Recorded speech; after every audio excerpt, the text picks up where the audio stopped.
एक छोटी टिप्पणी कैनरा बैंक को लेकर के, पहले बैंकों पे बात कर लेते हैं। बैंकों के रिजल्ट्स आए हैं, पीएसयू बैंक ऊपर है, प्राइवेट बैंक नीचे हैं।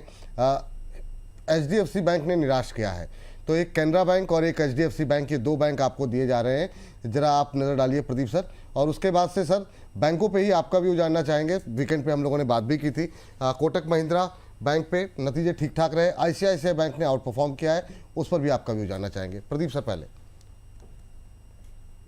मुझे लग रहा है कि कहीं ना कहीं जिस तरीके से लास्ट आज से 6 महीना पहले रैली हुआ है, उसके बाद एक कंसोलिडेशन टाइम जोन के अंदर फंसा हुआ है।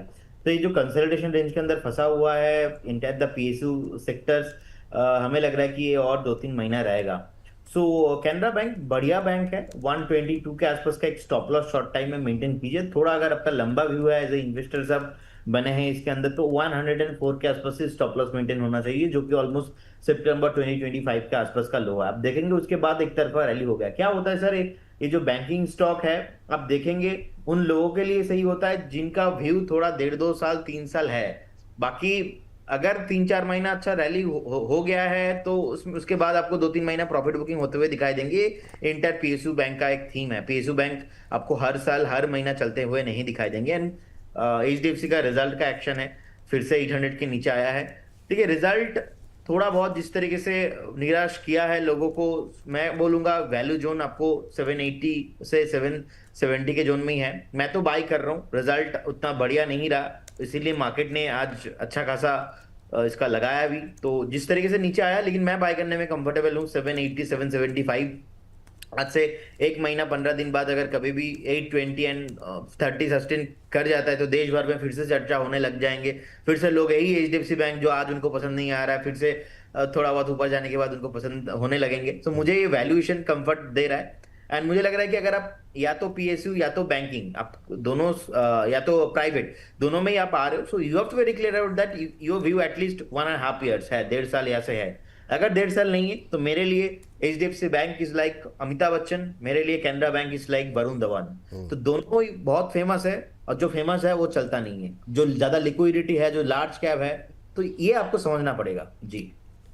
तो अभी करंट लेवल पे एचडीएफसी बैंक 780 पे खरीद के जाए, और नज़रिया क्या रखें? अगर हमारा स्विंग ट्रेड का है तो टारगेट क्या रखना? स्विंग ट्रेड का नहीं मैं कॉल देना पसंद करूंगा विपुल जी। यहाँ पे अगर आपका व्यू एटलीस्ट थोड़ा बहुत 1.5 साल का है, मतलब एटलीस्ट 12-15 महीने का है, तब जाके एचडीएफसी बैंक या तो कैनरा बैंक जैसे बैंक पे आना चाहिए। अदरवाइज बैंकिंग थोड़ा बहुत अब वो आपको अवॉइड ही करना चाहिए। अब देखिए पोर्टफोलियो होता है, पोर्टफोलियो में थोड़ा बहुत आपका पीएसयू, थोड़ा बहुत प्राइवेट, थोड़ा बहुत बैंकिंग, तो आपको जो है वेटेज रखना चाहिए। तो उस हिसाब से देखा जाए, मैं समझ रहा हूँ कि आपका पोर्टफोलियो का मैक्स टू मैक्स 8-10% मैं अभी बैंकिंग पोर्टफोलियो में ऐड करना पसंद करूंगा। चलिए ठीक है। रजीत सर, आप भी ये मान रहे हैं कि अभी मतलब जो है बैंकों पे बहुत लंबा नज़रिया रखना चाहिए, ट्रेडिंग व्यू नहीं रखना चाहिए, क्योंकि अब बहुत लोगों का ये भी मानना है कि अब बैंक चलने का टाइम आ रहा है। आपका व्यू क्या रहेगा? और कई सारे बैंकों पे अपडेट्स भी रही।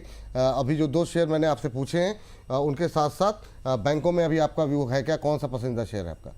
Sir I am super bullish, I am super bullish on banking. And इसके पीछे का एक बेसिक लॉजिक मैं अपना डिराइव करवा देता हूं आपको कि now we are fighting local versus global, and if the local economy has to grow, the banking sector has to perform. Clear stellar performance mister Bakshi का जो मैजिक आईसीआईसीआई बैंक में आपको देखने को मिला है, मुझे बहुत अच्छा लग रहा है आईसीआईसीआई बैंक। और ये बात है कि आईसीआईसीआई बैंक में आपको time and again swing trading opportunities भी मिलेगी, और बाइंग इंटरेस्ट भी आप करते हुए अगर देखना चाह रहे हैं तो देख सकते हैं। और सर इसका मैं आपको ना थोड़ा सा जितने भी हमारे वेटरन इन्वेस्टर हैं, थोड़ा सा एक डेरिवेटिव्स दे देता हूं। क्यों मैं आपको ये बात बोल रहा हूं? There was a time Infosys was the market leader. Infosys का हुआ फॉल, उधर से टीसीएस ने अपनी जो ग्रोथ रजिस्टर करी है, इस बार के रिजल्ट्स कहीं ना कहीं बिल्कुल वैसा ही दिखा रहे हैं। आप बहुत क्लोजली मॉनिटर करें what is happening in HDFC bank and what is happening in ICICI bank, and that is the reason the street is not happy with HDFC bank, क्योंकि इस बार भी इनके जो परफॉर्मेंस रहा है वो बहुत खराब रहा है। और हमने जो फ्राइडे के ट्रेडिंग सेशन में भी कहा था बिफोर द रिजल्ट्स की 824 के ऊपर नहीं जाता तब तक ये पेन पॉइंट में रहेगा। सेम एक्शन आपको देखने को मिल रहा है। तो अब ऐसा लग रहा है कि प्राइवेट स्पेस में ICICI bank is clear case in a position to take over the princely position of HDFC bank. 1434 के एक स्टॉप लॉस के साथ आपको जहां भी एक ये पोजीशन बनाने का मौका मिले, आज के मार्केट में भी बनाना चाहें या लोअर लेवल 5-7 रुपए मिले वो भी बनाना चाहें, बिल्कुल बना सकते हैं। पहले लेवल जो हम देख पा रहे हैं इन आईसीआईसीआई बैंक के 1480, और 1480 इस बार सरपास करेगा। तो हो सकता है आने वाले दिनों में, और आने वाले दिनों में मतलब मैं 1-1.5 महीने की आपसे बात कर रहा हूं, 1560 रुपए तक का मूवमेंट आपको करता हुआ दिखा सकता है। कोटक बैंक, कोटक बैंक ने बहुत ही मिक्स परफॉर्मेंस दिए हैं, कुछ पैरामीटर्स अट्रैक्टिव लगे हैं, कुछ पैरामीटर्स पे डिफर्म किया है, बट देन एक रनअप के बाद स्टॉक भी हायर लेवल से अच्छा करेक्शन दिखा चुका है। ठीक लग रहा है, कोई प्रॉब्लम वाली बात नहीं है। अगर आप समय इसको दे सकते हैं अगेन 1 से 1.5 महीने का, क्योंकि बैंक निफ्टी में भी आप देखें लोअर लेवल से हम कंटिन्यूसली बात कर भी रहे हैं, 832 लेवल्स पे चल रहा है, 1 से 1.5 महीने की पोजीशन लेंगे, स्टॉप लॉस आपके लिए निकल के आएगा। वो कहीं ना कहीं निकल के आ रहा है 370 के स्टॉप लॉस के साथ इस ट्रेड को आपके लिए पहला टारगेट निकल के आता है 396, और 396 के ऊपर सस्टेन करता है 424 levels. Be very selective, results monitor करते रहिए, और जो मंथली गाइडेंस देते हैं उनको भी क्लोजली मॉनिटर करेंगे ना, आपको पता लग जाएगा किस तरीके से बैंकिंग सिनेरियो में थोड़ा सा स्लाइड आता हुआ दिख रहा है। चलिए, ये बात देखिए, हर चीज़ जो है, रिजल्ट्स भी आ रहे हैं, आपको लेवल्स भी बताए जा रहे हैं, तो प्रयास हमारी तरफ से पूरा रहता है कि जितनी इन्फॉर्मेशन आप तक पहुंच सके वो पहुंचाने की कोशिश हमारी तरफ से पूरी रहती है। अम्बाला मैम, यस बैंक जरा फटाफट देखिए, क्या व्यू लग रहा है आपको? नतीजे अच्छे रहे हैं लेकिन शेयर थोड़ा सा दबाव में है क्योंकि बैंकिंग इंडेक्स में प्रेशर देखने को मिल रहा है। सामान्य दिन होता तो वैसे रिजल्ट खराब तो नहीं कहे जा सकते जिस तरीके से। देखिए 34% कंपनी का मुनाफा बढ़ा है, एनआई 17% बढ़ा है, ठीक है, एनपीओ वगैरह फ्लैट है, लेकिन प्रॉफिट में अच्छी ग्रोथ देखने को मिल रही है। क्या व्यू आपका यस बैंक को लेकर के? और यस बैंक के साथ साथ आपका फेवरेट कोई बैंक हो तो बताइए, अभी क्या खरीदें बैंकों में, खास तौर से पीएसयू में अगर कोई बैंक हो तो बताइए। पीएसयू में आज अच्छी तेजी है प्राइवेट बैंकों के मुकाबले। उसको भी लीड कर रहा है पीएनबी, जो कि बार बार रिकमेंडेशन में है 100 से 105 के भाव पर। रही बात यस बैंक की, यस बैंक में अभी 23.17 का भाव है, और एनपी जो प्रोविजनिंग बढ़ाई है शायद मार्केट को वो स्पेसिफिकली पसंद नहीं है और उसी का प्रेशर है ये। तो फिलहाल ये थोड़ा सा और एक्सटेंड होगा विपुल जी, मेरे ख्याल से 22 रुपए से लेकर के 22.5 रुपए की रेंज आ सकती है आज इस हफ्ते के अंदर में। And we will review this, हमें उस समय पे इसको we will review this at that point in time. तो एक बार इसको वहां तक आ जाने देते हैं, डिस्काउंट मिल सकता है। फिलहाल आज की डेट पे नो बाय, और अगर है तो होल्ड कर जाइए। ऐसा सच कुछ एकदम खराब नहीं हो गया है, बस ये है कि जिनके पास नहीं है उनको बेटर एंट्री मिल सकती है। आपने पूछा कि कौन सा बैंक पसंद आ रहा है, तो मैं 3 बैंक्स के नाम यहाँ पर लेना चाहती हूँ, Kotak bank from private and 2 from PSU. अब 3 है, आप अपनी पसंद का कोई भी 2 चुन लो, पीएनबी, सेंट्रल बैंक या स्टेट बैंक ऑफ इंडिया। तो जो भी आपको पसंद है आप चुन सकते हैं। चलिए, पीएनबी, सेंट्रल बैंक और union bank, state bank of India. State bank of India. State bank of India. Levels बता दीजिए स्टेट बैंक के, है ना। पीएनबी तो चलिए डिस्कशन में आ गया पिछले सेगमेंट में। और कोई फेवरेट हो तो बताइए। यस मैम, स्टेट बैंक के लेवल्स 1040 पर है, खरीद सकते हैं, और यहाँ पर आपको एसएल लगाना पड़ेगा आपको 970। पिछली बार 970 की बाइंग थी, तो सबके लिए स्टॉप लॉस अभी वही है। अब यहाँ से जो टारगेट है 1095 आपका पहला टारगेट होना चाहिए। तो जो आप खरीद रहे हैं उनके लिए स्टॉक पहला टारगेट है, पहले 1080 था, रिवाइज हो गया सबके लिए। तो दोनों ही लेवल जो देख लीजिएगा पुराने रेफरेंस से भी, तो टारगेट भी बड़ा है और आपका स्टॉप लॉस भी छोटा हो गया। तो 1095 शुड बी और पहला टारगेट, एंड दूसरा आपका 1200 के लिए इसमें इन्वेस्टमेंट की जा सकती है। और ये जो टारगेट है 1095, ये आप लगभग 6 हफ्ते का टारगेट पकड़ के चलो। चलिए ठीक है, हिंदुस्तान जिंक लेकर के आते हैं 1.5% की मजबूती। सर जरा देखिए प्रदीप सर, इंट्राडे हाई पर ही ट्रेड करता हुआ, और साथ ही साथ सर नाल्को पे हमारे दर्शकों की तरफ से बहुत सारी टिप्पणियां थी, तो मेटल में एक नाल्को ले लेते हैं, ये भी 0.25% ऊपर है। दोनों ही मेटल काउंटर्स, अभी क्या करना चाहिए? बिल्कुल जी, देखिए पहले मैं नाल्को को लेके बता देता हूँ। ये स्टॉक ऊपर से अच्छा खासा करेक्शंस होने के बाद मुझे लगता है कि कहीं ना कहीं एक वैल्यू जोन में है, और यहाँ से एक पोजिशनल अप्रोच लेके हम बाई करके जा सकते। बहुत बढ़िया स्टॉक में रैली हमने देखा जनवरी मंथ, जो 1-2 तारीख था उस टाइम से हुआ है। उसके बाद जो सेकेंड फेज है, सेकेंड फेज में भी प्रॉफिट बुकिंग, उसके बाद का भी बेस बन रहा है, तो बेस फॉर्मेशन जारी है। यहाँ पे 346 345 के आसपास का प्राइस है। शॉर्ट टाइम के हिसाब से मेरे को लग रहा है कि अगर आपका 332 के आसपास का एक स्टॉप लॉस होगा, और यहाँ पे अगर आप टारगेट देते एक 378, उसके बाद 430 तक मुझे लग रहा है कि कैरी फॉरवर्ड होना चाहिए। तो बाय करने का सलाह रहेगा National Aluminium. Disclaimer disclosure apply, क्लाइंटों के पोर्टफोलियो में हो सकता है, अलग अलग जगह पे डिस्कशन होती रहती है। हिंदुस्तान जिंक 526 के आसपास है, सेम चीज यहाँ पे भी है। अच्छा खासा नीचे गिरने के बाद अभी बेस बन रहा है, तो वैल्यू जोन में है, दोनों स्टॉक ही हम बाय करके यहाँ से जा सकते हैं। हिंदुस्तान जिंक का टारगेट आपको 572, उसके बाद 630 तक ऐसे आते हुए दिखाई देंगे। स्टॉप लॉस हम यहाँ पे एक बार 493, जो कि ऑलमोस्ट मार्च 2026 के आसपास का एक सपोर्ट था, वहां पे हम मेंटेन करना पसंद करेंगे। चलिए 493 का स्टॉप लॉस, 572 630 जो है, ये जो है टारगेट यहाँ पर देखने को मिल सकते हैं। करंट लेवल पे भी खरीद के जा सकते हैं। 1.5% की तेजी, इंट्राडे हाई पे ट्रेड करता हुआ हिंदुस्तान जिंक का शेयर मोमेंटम में है। तो कोशिश यही रहती है कि जो मोमेंटम वाले शेयर हैं उनको जो है जल्दी से जल्दी पकड़ने की कोशिश रहे हमारी। अदानी पावर ये मतलब चल तो नहीं रहा है सर कोई खास, लेकिन गिर भी नहीं रहा है, ये अपनी रेंज के अंदर है और मतलब 200 के ऊपर टिकता हुआ दिखाई दिया। 220 215 से लेकर 225-30 के रेंज में पड़ा हुआ है। पावर में कैसा लग रहा है, और साथ ही साथ पावर ग्रिड ले लीजिए। पावर पे अभी तक बात नहीं हुई है, 1.25% के आसपास की मजबूती यहाँ पर। आज पावर तेज है, पावर का दिन है। तो सर बताइए पावर ग्रिड और अदानी पावर। सर देखिए, पावर से तो मेरा पंगा हो गया जिस तरीके से पावर जा रहा है बार बार, मगर हाँ क्लियर केस मैं आपको बात बता रहा हूँ। हायर लेवल पे भी हम बात कर रहे थे, अभी भी ये 50 डे मूविंग एवरेजेस के आसपास आपको फ्लर्ट करता हुआ दिख रहा है, और उसी के आसपास वो ना बिल्कुल आप चार्टिकल पैटर्न्स भी देखेंगे ना, सांप की तरह बेचारा घूम के अपने आप को संभालने की कोशिश कर रहा है, but I don't see it happening. मेरे को वीकनेस ही लगती है। जिस तरीके से पूरी की पूरी सिचुएशन बनती हुई दिख रही है, 209 रुपए का एक सपोर्ट है। अगर 209 रुपए का सपोर्ट इसने ब्रेक कर दिया तो आप ये मान के चलिए there is no stopping before 178। मेरी तरफ से it's a clear case avoid. Momentum rally बहुत सारे स्टॉक्स कर रहे हैं, ये करे भी तो भी सेफ नहीं है, अभी दूरी बना के रखना ज्यादा अच्छा है। उसके साथ साथ पावर ग्रिड कॉर्पोरेशन आप देखें 287 लेवल्स पे चल रहा है। It has not performed, lower level पे कहीं ना कहीं सपोर्ट लेने की कोशिश कर रहा है 278 280 लेवल्स पे। इसके लिए बहुत मैसिव सप्लाई पॉइंट निकल के आ रहा है 290 रुपए, आप देखें इसी रेंज में ये है। तो 278 का बॉटम है, 290-92 का टॉप है। जब उसको ब्रीच, जब भी, क्योंकि ये लो बीटा काउंटर भी जब भी उसको ब्रीच करेगा तो 300 रुपए और 305 रुपए तक का मूवमेंट करता हुआ दिखाएगा। Not a very fancy thing, इससे भी अवॉइड ही करें। चलिए ठीक है। ये बात यहाँ पर निकल के आई है। पावर ग्रिड अदानी पावर हो गया। मैम 3 स्टॉक्स ले लीजिए जरा फटाफट।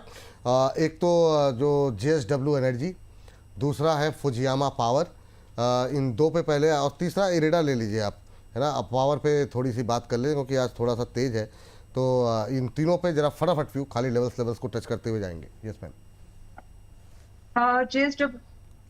JSW एनर्जी 562 के भाव पर खरीदा जा सकता है। 530 का एसएल रखिए इमीडिएटली, और 600-615 के टारगेट के लिए इसमें स्विंग ट्रेड किया जा सकता है। एक सेकंड मैम, एक मैम, 375। अरे मैम मतलब इतना समय दे दीजिए, मैं तो नोट कर लूँ, बाकी तो दर्शक ठीक है। अभी फिर से जाने वाला लग रहा है। स्टॉप लॉस टारगेट क्या रहेंगे मैम, फिर से बता दीजिए जरा जी। 530 करंट प्राइस पॉइंट के आसपास बाय, और 600-615 के टारगेट्स JSW एनर्जी। 600-615 के आसपास के टारगेट, ठीक है। 530 का स्टॉप लॉस बोला ना आपने? हाँ ठीक है। एंड यूटीएल सोलर 375 पे चल रहा है, रिस्की है, काफी चला है, जो भी है पता ही हो लोगों को, लेकिन फिलहाल यहाँ से मुश्किल है कि अगर आप यहाँ पर एंट्री बनाते हैं तो रिस्की एंट्री है। तो अगर आपको रिस्क पसंद है और हाई बीटा काउंटर पर इसका प्रोडक्ट आपको पसंद आता है तो इसमें एंट्री बनाओ। मुझे प्रोडक्ट इसके पसंद है इसलिए मैं बता रही हूँ बात। बाकी 375 से अगर आप एंट्री बनाते हैं 450 शुड भी और फर्स्ट टारगेट। इसके बाद देखेंगे कितना जा सकता है, जाएगा तो 600 तक, लेकिन समय लगेगा। तो अगर 3 महीने का नजरिया ले रहे हो 450 के ऊपर आप इसमें एंट्री बना सकते हैं। और स्टॉप लॉस रख लीजिएगा आपका 335, बहुत छोटा स्टॉप लॉस रख के काम करेगा। 300, तीसरा कौन सा था, इरेडा 315 का स्टॉप लॉस, 450 का टारगेट, ये मैम ना फर्स्ट टारगेट 450। 3 महीने का और 3 महीने का view. And then is IREDA 110 stop loss, current price 121.79 buy कर सकते हैं। टारगेट यहाँ पर आपके 150-170 का होना चाहिए। 3 महीने के व्यू पर 150, और इससे ऊपर के लिए अगर आप होल्ड करते हैं तो 170 could be your next target है। करंट लेवल में बाय कर सकते हैं। स्टॉप लॉस क्या बोला? 110। 110 का स्टॉप लॉस, 151, 170 2 टारगेट दिए जा रहे हैं एक तिमाही के नजरिए के साथ। एक एक करके जरा दिखा दीजिए। हाँ तीनों, क्योंकि कुछ ज़्यादा ही अंबाला में या तो बिल्कुल एकदम मतलब तूफानी रफ्तार में चलती हैं या फिर बिल्कुल ही एकदम मतलब धीमी रफ्तार में? बीच का रास्ता थोड़ा सा फुजियामा पावर लेकर के आइए। फुजियामा पावर में जरा लेवल बता। अच्छा चलिए ठीक है। जेएसडब्ल्यू एनर्जी, जेएसडब्ल्यू एनर्जी में जो है 600 और 615 600 के भी टारगेट हैं। 600 फर्स्ट टारगेट, 615 सेकंड टारगेट, 530 का स्टॉप लॉस। फुजियामा पावर में 3 महीने के व्यू के साथ आपको 315 450 तक के 315 का स्टॉप लॉस, 450 तक के टारगेट देखने को मिल सकते हैं। 315 का स्टॉप लॉस लगाइए, 450 तक के टारगेट 3 महीने के नज़रिए के साथ फुजियामा पावर पे रखेंगे निगाहें। चलिए आगे बढ़ते हैं। और हाँ ठीक है, इरिडा भी आ गया। 151 170 दो टारगेट, 110 का स्टॉप लॉस। ठीक है चलिए आगे बढ़ते हैं और जरा तूफानी रफ्तार के साथ कुछ थोड़ी सी चर्चाएं जो है वो अपने डिफेंस को भी लेकर के आ जाते हैं। अपोलो माइक्रो पे सर आपका व्यू क्या रहेगा सर? और साथ ही साथ पारस डिफेंस आप ही पकड़ लीजिए सर, प्रदीप सर। ओके विपुल जी, पहले मैं पराज डिफेंस को लेके बात कर लेता हूँ। हाँ, देखिए अभी 1181 के आसपास का भी प्राइस है। सो 1330 के आसपास का हमारा सेलिंग जोन था और आज तक हमने बाई कॉल दिया नहीं और देंगे भी नहीं जब तक स्टॉक और भी नहीं टूटता है। करेंट जोन से मुझे को लग रहा है कि 10-15% तो नीचे आना चाहिए। अच्छा खासा शॉर्ट टाइम में चला था। और लोगों का सर प्रॉब्लम एक है एक्चुअली, ब्रेकआउट के बाद जो करेक्शंस होता है ना, हेल्दी करेक्शंस, वो हेल्दी करेक्शंस के लिए हम लोग वेट नहीं करते। वैसे सेम मैंने बता दिया था बीएसई को भी लेके, कहाँ पे हमने 4200-300 पे बताया दिया था कि जब तक 3300 3400 तक नहीं आएंगे बाई नहीं करेंगे। तो कहीं ना ये हम भूल जाते हैं कि एक तरफा रैली होने के बाद बार बार वो रैली होता नहीं है, क्योंकि प्रॉफिट बुकिंग भी स्टॉक मार्केट में होता है। तो ये एक रियलिटी है, रिटेलर से एक्सेप्ट नहीं कर पाते। सो कहीं ना कहीं बिपुल जी मुझे लग रहा है कि पारस डिफेंस यहाँ से थोड़ा और आपको नीचे मिलेंगे, उसके लिए इंतजार करना चाहिए। और अभी फ्रेश बाई करने का सलाह नहीं रहेगा। और एपोलो माइक्रो, अगर मैं नेक्स्ट 2 साल का बात बोलूं तो मुझे लग रहा है कि स्टॉक आपको 650-700 तक जाने का हाई पोटेंशियल है। लेकिन उससे पहले एक बार ना, अभी भी इसमें पेंडिंग है जो 360, उसके बाद 370 330, ये जोन मुझे लग रहा है कि एक बार रिविजिट होने का पॉसिबिलिटीज बहुत हाई है। 330-25 होने के बाद कहीं ना कहीं स्टॉक फिर से एक बार आपको ऑल टाइम साइज पे आते हुए दिखाई देंगे। तो पारास एंड एपोलो दोनों काउंटर पे मैं पॉजिटिव हूं, लेकिन अच्छा खासा रैली होने के बाद का जो time correction as well as थोड़ा सा प्राइस करेक्शन इसमें पेंडिंग है, इसके लिए मैं अभी वेट करना पसंद करूंगा। चलिए ठीक है, अभी वेट करिए। यहाँ पे अभी नई खरीदारी करने की करंट लेवल पे सलाह नहीं है। ये फिलहाल के लिए होल्ड, जिनके पास है वो होल्ड करें ना सर, जिनके पास है। जिनके पास है अगर वो इसको एक्सेप्ट करते हैं कि नहीं, 390 का स्टॉक मुझे 330 मिलने पे कोई प्रॉब्लम नहीं, क्योंकि मुझे उनका रिस्क रिवॉर्ड रेशियो पता नहीं है। अगर वो उनके साथ मैच होता है तो उनके लिए सही है, अगर उनके लिए वो सही नहीं है तो आपको अभी प्रॉफिट बुक कर लेना चाहिए। ठीक, ये बात है। यहाँ पे आरकेबी जी लिख रही हैं, विपुल सर अब हम आपसे क्वेश्चन नहीं करेंगे। अंशुल सर चले गए और आपने मेरा क्वेश्चन नहीं लिया। 1 आवर से क्वेश्चन कर रही थी, अगर आप क्वेश्चन ले लेते तो पूरा, अगर आप क्वेश्चन ले लेते हैं तो पूरा पढ़ते भी नहीं है। सामने वाला आपको मेहनत से क्वेश्चन करता है। मैम मेहनत तो हम लोग भी कर ही रहे हैं, मतलब कोशिश तो यही रहती है, लेकिन अब कितनी भी मेहनत कर लें सारे सवालों को नहीं ले सकते। और ये जो हमारा सेगमेंट है ना, इसमें सवाल जवाब का सिलसिला नहीं रहता। 1 बजे अभी अम्बाला जी मैम फिर से जुड़ेंगे हमारे साथ, तो अम्बाला मैम से डिस्कस कर लेंगे। आज रवि जी नहीं है तो अम्बाला मैम रहेंगी, उन्होंने निमंत्रण हमारा स्वीकार किया है, तो उसमें कोशिश करेंगे आपके सवालों को लेने की। इतनी जल्दी बात पे, छोटी छोटी बातों पे नाराज़ नहीं होते, बड़े बड़े कार्यक्रमों में छोटी छोटी बातें होती रहती हैं। सर जरा बताइए आपका फेवरेट डिफेंस का प्लेयर कौन सा होगा इस समय? दूसरा जी शिपिंग में आज मोमेंटम है, उसको कैसे प्ले किया जाए? और दूसरा मज़गांव ले लीजिए। और आपका फेवरेट डिफेंस प्लेयर बताइए सर। सर पहले बात कर लेते हैं जी शिपिंग। 1399 लेवल्स पे चल रहा है, 4% का अपसाइड रजिस्टर किया है। बहुत कंफर्टेबली अपने 200 मूविंग एवरेजेस के साथ एक गैप मेंटेन करता हुआ दिख रहा है। मैं समझता हूं आने वाले दिनों में आपको सबसे पहले एक सप्लाई पॉइंट अभी हिट करता हुआ दिखाएगा 441 के ऊपर सप्लाई को क्रॉस करने के बाद 1524 लेवल्स तक आपको कंफर्टेबली आता हुआ दिखेगा। वहां पे थोड़ा सा टाइम ले सकता है। और इस पर्टिकुलर मूवमेंट की अगर हम टाइम ड्यूरेशन की बात करें तो मैं समझता हूं आने वाले 15 दिनों में आपको ये देखने को मिल सकता है। जी जी। Sir Mazagon Dock Shipbuilders की हम बात करें 2338 लेवल्स पे चल रहा है। इसके लिए बहुत इंपॉर्टेंट है अभी बस ये लोअर लेवल पे कहीं ना कहीं सपोर्ट लेने की कोशिश कर रहा है। जैसे ही आपको 2520 के ऊपर ये क्लोजिंग करता हुआ देगा, फिर एक मोमेंटम आपको बनता हुआ दिखेगा जो उसको 2683 और उसके बाद 2770 तक लेके जाता हुआ दिख सकता है। डिफेंस एज ए पैक में सर ओवरऑल सारे ही स्टॉक्स हमें अच्छे लग रहे हैं। और अगर फेवरेट की बात करें, हाँ, नया और क्या खरीद सकते हैं सर, वो बताइए। सर यहाँ अगर आप समय दे सकते हैं तो बार बार मैं एक ही स्टॉक पे घूम के आ रहा हूं, which is HAL।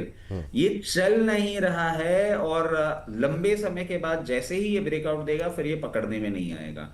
In levels पे आप अगर HAL को खरीदना सही समझें तो मेरे हिसाब से this is the finest call that you can have, क्योंकि आप पूरा डिफेंस स्पेस देखेंगे परफॉर्म कर चुका है, ये अभी तक किया नहीं है। और जैसे हम इंफ्रा में L&T के लिए बोलते हैं, इसके एरो डिफेंस के लिए, मिसाइल टेक्नोलॉजी और सारी चीजों के लिए जी। जो होम ग्राउंड है वो HAL। HAL क्या नजरिया रखें, थोड़ा समय का मतलब कितना समय, जो पहली बार सुन रहे हैं आपको? थोड़ा समय का मतलब आप ये मान के चलिए सर, अगर आप 1 से 1.5 महीना का समय देते हैं तो बहुत जल्दी आपको 4800 के टारगेट्स देखने को मिल सकते हैं। मैं बहुत ईगरली वेट कर रहा हूं इस बार के नंबर्स के लिए। अगर नंबर सही आते हुए आपको दिखते हैं तो 5400 तक के भी लेवल्स आपको दिखाने का दमखम रखता है। चलिए ठीक है। अंबाला मैम, BEL, BDL और आपका फेवरेट काउंटर डिफेंस में? BEL आज के प्राइस पॉइंट पर भी बाय कर सकते हैं और 408 है करंट, 370 का एसएल लगाइएगा, 440 485 रुपए के टारगेट रिवाइज हुए हैं, चेक कर लीजिए जो लोग पहले से हैं। इन टारगेट्स के लिए BEL में आज की डेट में एंट्री बनाई जा सकती है। And more than a swing, it's good for investment करके बैठो 6 साल महीने भर की, ज्यादा बना लोगे। BHEL थोड़ा बहुत प्रॉफिट, इसी भाव की बात कर रहे थे हम लोग कि 410 तक आ सकता है, तो 417 तो आ ही गया है, 410 हो सकता है आज नहीं तो कल आ जाएगा, तब चाहे तो दोबारा एंट्री आप बना ले जिन्होंने मिस कर दिया है। और करंट प्राइस पर थोड़ा सा महंगा ही है, 2-2.5% से सस्ता मिल जाएगा, तो इसलिए रुकिए। और जो टारगेट स्टॉप लॉस है 365 रुपए क्लोजिंग पे स्टॉप लॉस इनफ है। पहला टारगेट 510 होना चाहिए, उसके बाद रिवीजन किया जा सकता है। BDL भी बोला था ma'am? Okay, I heard BEL। नहीं, तो मेरे BDL उच्चारण में दिक्कत होगी जी। BDL अभी 1270 का ट्रेलिंग भाव निकला है पिछले हफ्ते, I think Friday closing days, तो इतना जल्दी एंट्री तो मैं सजेस्ट नहीं करूंगी फिलहाल के लिए। जिन्होंने 1300-1320 लिया था और 1270 का एग्जिट आपको मिल गया है, निकल चुके हो आप, अभी तुरंत कोई फ्रेश एंट्री नहीं, एक हफ्ता 10 दिन रुकते हैं, खरीदेंगे लेकिन नॉट टुडे।